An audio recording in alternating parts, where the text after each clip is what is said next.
Hello everyone and welcome back to English Factory. Hope you guys are doing great and keeping safe. Today we will do class 10th First Flight poem 2 Fire and Ice by Robert Frost. Fire and Ice is a symbolic poem.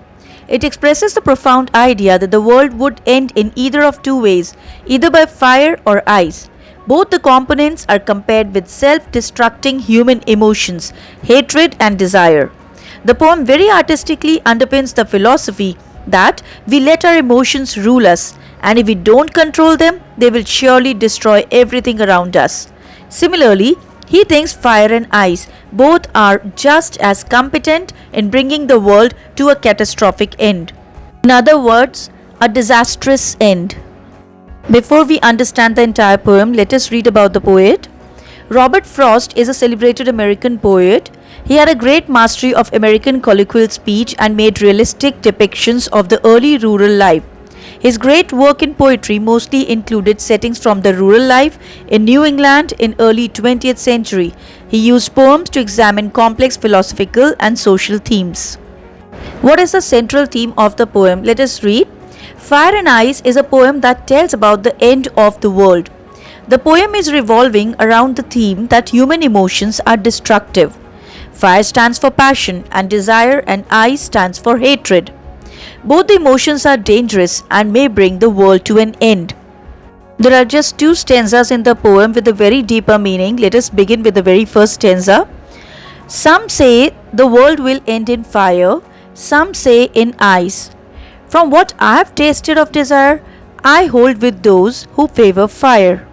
Through these lines, the poet presents two opposite views about the end of the world. Some say the world will end in fire, and some people say in ice. He discusses two possibilities which might be the reasons for the destruction of the world. By fire, the poet means uncontrolled and unending desires and passion. He finds these human desires resembling fire in its nature. He himself has experienced desires and its effects. He knows fire to be a powerfully destructive force and favors with those who believe that humanity would be consumed by fire, that is desire. Next stanza. But if it had to perish twice, I think I know enough of hate to say that for destruction, ice is also great and would suffice. Though the poet believes that fire is the most likely way for humanity to destroy itself and the world, he also feels that human beings' capacity for destruction is so great that it could bring about the destruction more than once. Here the poet presents ice as another method for ending it all, aligning it with hatred. It means that the end of the world could also be brought about by hatred, coldness and indifference, as these bring numbness to our mind and make us insensitive and cruel. Thus, either method would be sufficient to bring about the inevitable end of the world. So children, the poem very artistically underpins the philosophy that if we don't control our emotions and let them rule us, then they would bring the world to a catastrophic end. Let us have a look at the vocabulary used in the poem. Desire, a strong feeling of wanting to have something or wishing for something to happen. Next is favor, means approval or support. Perish means die, and suffice means be sufficient or enough. The literary devices used in the poem are assonance. It is a repetition of vowel sounds in the same line. The repetition is at different places in different words. For example, the long sound of O in I hold with those who favor fire. Next is alliteration. Alliteration is the repetition of a consonant sound at the start of two or more closely placed words. For example, the sound of F in favor fire and W in world will. Next literary device is imagery. Imagery is used to make readers perceive things involving their five senses. Example, some say the world will end in fire. To say that for destruction, ice is also great. Next is anaphora, the repetition of a word or expression at the start of two or more consecutive lines. Example, some say is repeated at the start of the lines 1 and 2.